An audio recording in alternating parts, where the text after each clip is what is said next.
Hi, how you doing? Justin here to expand your mind on the jazz lines. Today we're checking out the 1-6-2-5-1 chord progression, which is a very common sequence of chords in jazz. It's mainly popular because of a song by George Gershwin called I Got Rhythm, which the chord sequence of which is based around this 1-6-2-5-1. Lots of people used that chord sequence to create their own songs. A famous one that you might know, even if you're not a jazzer, is the Flintstones music. The theme song for the Flintstones uses a thing called rhythm changes, which is the chord sequence used in I Got Rhythm.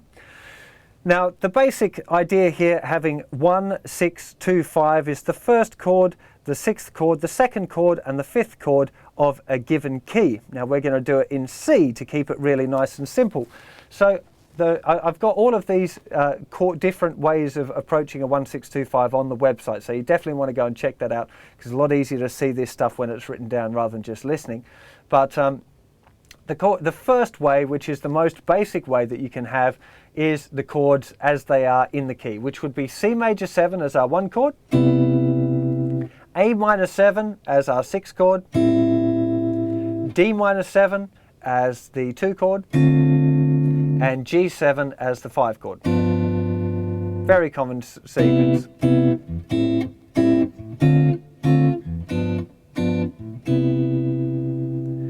Now, the first substitution that we can use, or the first variation on this, is we can change our A minor 7 into an A7.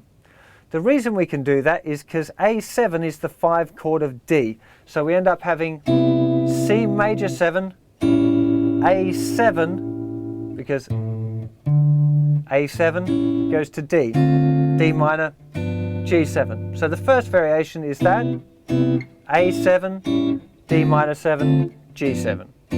Now the fun with that is, of course, that A7 is going to D, which is a functioning 5 chord. So not only can we play A7, but we could play A7 sharp 5, or sharp 5 flat 9, or sharp 5 sharp 9, or flat 9, whatever variation you want, which starts to sound pretty cool. If we had C major 7, A7 sharp 5, D minor 9, G7 sharp 5, C major 9, A9, D minor 7, G7 sharp 5, C major 7. There's all sorts, we can really there's a lot of different variations that we can do on this.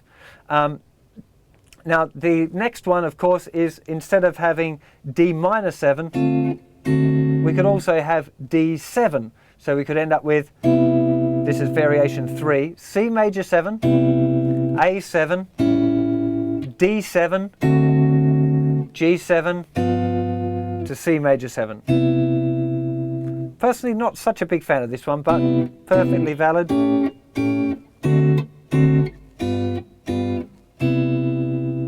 That's pretty cool. It's very usable. Again, it's still just a substitute for C major 7, A minor 7, D minor 7, G7. These are just all ways of kind of playing around with that chord sequence a little bit.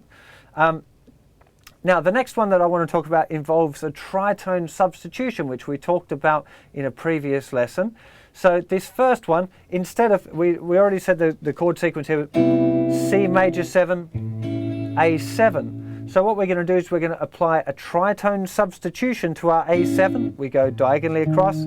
We end up with an E flat 7. So we have now C major 7, E flat 7, D minor 7, and then we do a tritone substitution of the G as well, which you hopefully remember is D flat 7. So we end up C major 7, E flat 7, D minor 7, D flat 7, C.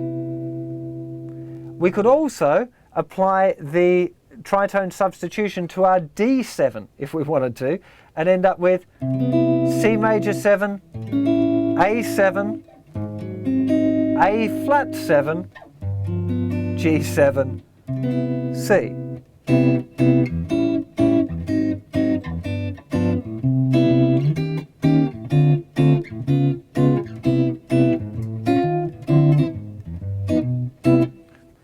lots of different things we can do here. And this is just a 1-6-2-5.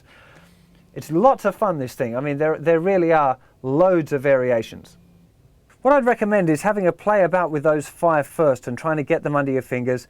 Have a go at playing the I Got Rhythm and seeing if you can insert these chord sequences in there, because it's good fun. Make sure you understand each step. Again, make sure you check the website, because this kind of theory stuff is a lot easier to read than it is to listen to. So it's very important here that you do the reading up part as well. Now I'm going to show you another 5 variations on this sequence, which involve a little bit more complex stuff, but it's still good fun and still quite usable. The first one is substituting the 1 chord. Now, instead of playing C major 7, you can substitute an E minor 7.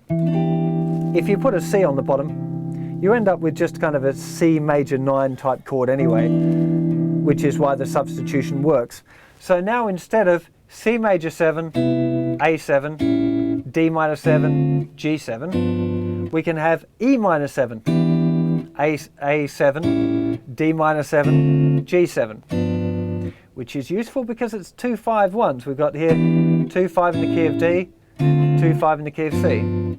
But we haven't really even left the key of C, but it makes it fun to solo over. So here, that was our basic sequence, but you could have this, or this.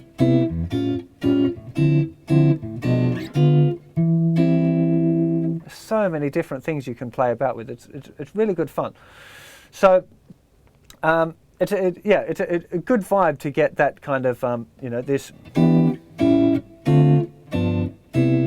sequence down, which was sequence number 6. We also have, if we take that sequence, the E minor 7, A7, D minor 7, G7, we can put in tritone substitutions and have E minor 7, E flat 7, D minor 7, D flat 7, C major 7. A lot of possibilities here. And there's another one. Now, if you remember back to our lesson on the diminished chord as a substitution for our 7 flat 9, that gives us another one, which we can have C major 7. Now, as a substitute for A7, we're going to play C sharp diminished. Lovely sound, I really like this one. To D minor 7. And now here's a little curveball one, which is a D sharp diminished. Now, you can quite often get away with playing that, particularly if it's part of the rhythm changes. You can have C major 7, C sharp diminished, D minor 7, D sharp diminished, which follows really nicely to E minor 7, A7, D minor 7, G7, C. You can hear that straight away. It's got a nice...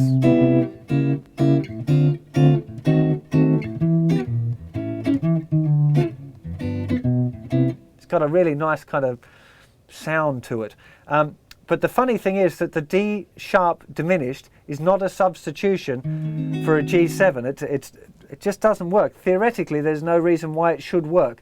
Only it works if you're going to E minor, because it's functioning as a B7 chord going to an E minor. Now there's getting pretty complicated. Don't freak out if that doesn't make sense.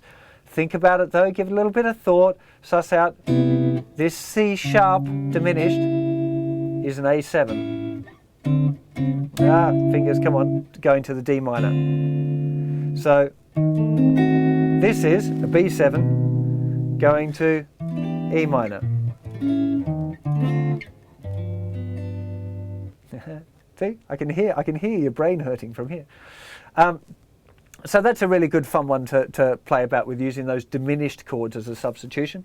Number 9, I've just got a slight variation on that, which is C major 7, C sharp diminished, D minor 7 to D diminished, which in theory is a nice relationship. That's using our diminished chord as a substitute for a 7 flat 9 theory.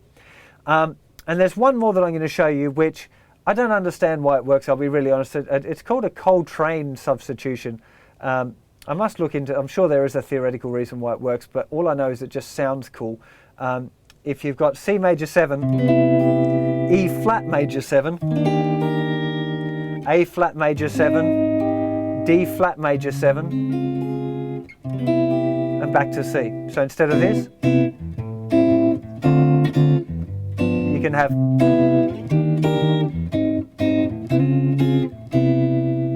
I love the sound of that one. Don't really understand it, but I love the sound of it. Maybe some of you guys that have got more jazz nous about you than me can explain why the Coltrane one works. All I know is it sounds good. And again, I can't stress the importance of that enough, that all of these kind of substitution theories are about sounds. Does it sound good? If it sounds good, use it. And if it doesn't sound good, don't use it. So have a bit of a crack with that, exploring the different ways that you can use the rhythm changes chords. It's a really good exercise in how much jazz theory you understand if you can start to look at each different variation and see why did that work. In fact, I might end up putting some notes on why each one works as well. That'll be pretty helpful, I think. So go and check out the website for some additional help, and I'll see you for another jazz lesson sometime real soon. Take care of yourselves. Bye-bye.